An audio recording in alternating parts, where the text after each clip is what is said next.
Napahiya na naman si Junior dito sa inangkin di umano niya na Bukana Bridge na itong nakaraan na Marcos legacy daw yan.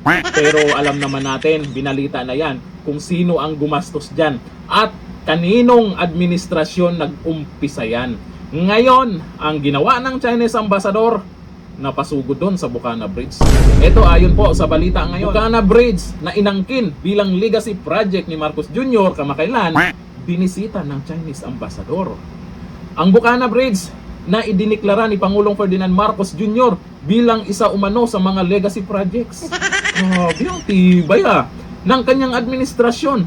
Paano kaya nangyari yun, Yung mga loyalista na paniwalang-paniwala din, di ba? Pero hindi nila alam kung sino yung gumastos dyan. Hindi nila alam kung kailan nag-umpisa yan. Hindi nila alam kung sino yung nagplano dyan. Hindi nila alam kung sino yung kausap ng China para mapagkasunduan yung proyekto na yan. Siyempre, sa ganyang mga proyekto, lalo na dumaan yung pandemic, napatagal, natapos sa panahon ni Junior, legacy na niya.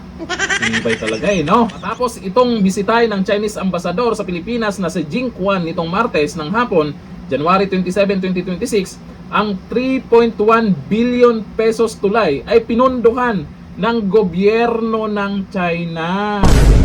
Bakit nung nandyan si Junior, bakit parang wala yata yung ambassador ng China, May mga Chinese bang nagpunta din dyan? Akalain mo sila yung nagpondo sa tulay na yan. Pero Marcos legacy daw. Ang kapal ng fish.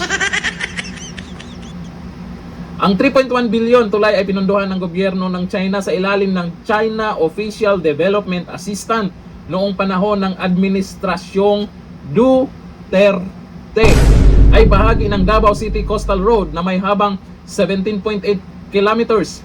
Legacy project ni Marcos Jr. Yun ba rin pala yung paniwala nyo talaga? Loyalista nga, di ba? Noong December 4, 2025, personal na ininspeksyon ni Pangulong Marcos Jr. ang Bukana Bridge at hayagan itong itinuring bilang bahagi ng mga proyektong tatapusin at iiwan ng kanyang administrasyon bilang pamana sa Davao at mga karatig lugar. Ang Bukana Bridge na nag-uugnay sa Barangay 76A Bukana at Matina Aplaya ay inaasahang magpapabilis sa daloy ng trapiko, magpapagaan sa kongresyon at magpapalakas ng aktibidad pang-ekonomiya sa Davao City sa oras na ganap itong mag-integrate sa Coastal Road Network.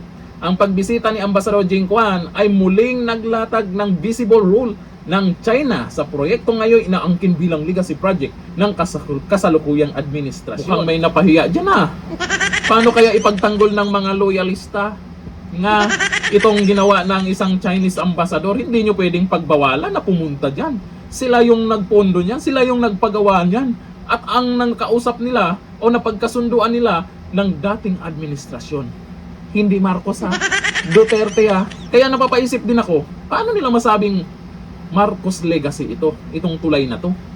Paano nila nasabing, ay ewan ko lang. Sa bagay, ganyan yung paniniwala nila. Pero mukhang pahiya kayo dito sa ginawa ng Chinese ambassador Simpleng galawan lang, pumunta lang sa lugar na yan. Ngayon, napag-usapan na naman. At yung naniniwala sa sinasabi ni Junior, tameme na naman. Ayon dito sa mga nag-comment. Sabi ni Ray Pats, kaluoy ni Junior. Pag opening, walay Chinese ni aten. O walang Chinese umaten daw, Bisaya to. Kapalmoks talaga, taga Luzon. Hindi naman lahat Pwede mahiya. Pwede daw mahiya. Sabi ni Lito Magsanay, pahiya na naman si Junior. Ay malamang. Sabi ni Aquilon Lomokso, hiyang-hiya si BBM niyan. Ay malamang talaga. Kaya tahimik ngayon yan. Bawal ma-stress si Junior ngayon Tapos mabalitaan niya itong ginawa ng Chinese ambassador na pumunta dyan sa lugar. Naku. Magpagaling naman sana siya.